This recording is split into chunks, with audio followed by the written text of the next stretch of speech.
आपको लगता है कि कोई नेता आकर आपका जीवन सुधार देगा।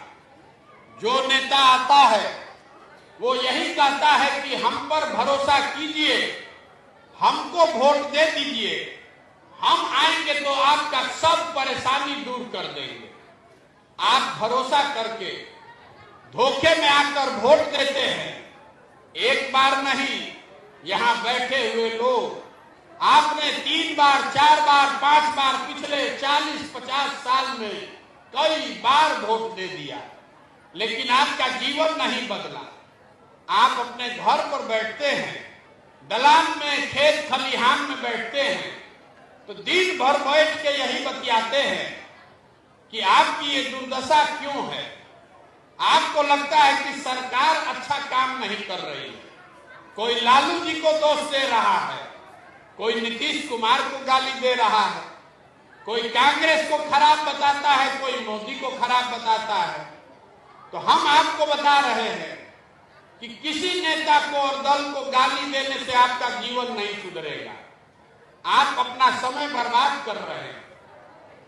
आप ये मान लीजिए कि जितने दल और जितने नेता जिनको भी आपने चुना, सब ने अच्छा काम किया। मान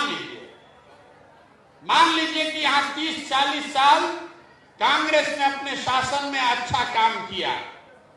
ये भी मान लीजिए कि लालू जी के राज में सामाजिक तौर पर पिछड़े लोगों को आवाज मिल गई, सामाजिक न्याय हो गया। ये भी मान लीजिए कि नीतीश कुमार के राज में सड़क बन गई, बिजली आ गई, मोदी जी प्रधानमंत्री बने तो भारत का नाम बढ़ गया।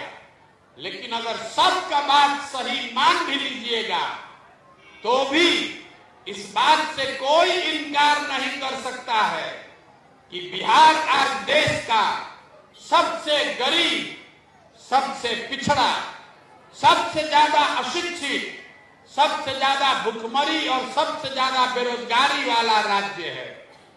इस सत्य से तो कोई इनकार कर ही नहीं सकता है।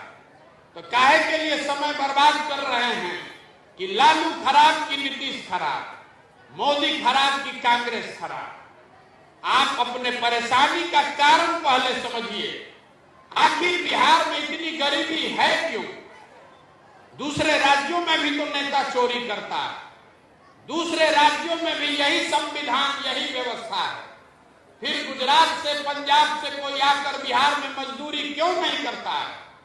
आपके घर के बच्चे बाहर मजदूरी करने क्यों जाते हैं? जब तक ये रोग नहीं समझ में आएगा तब तक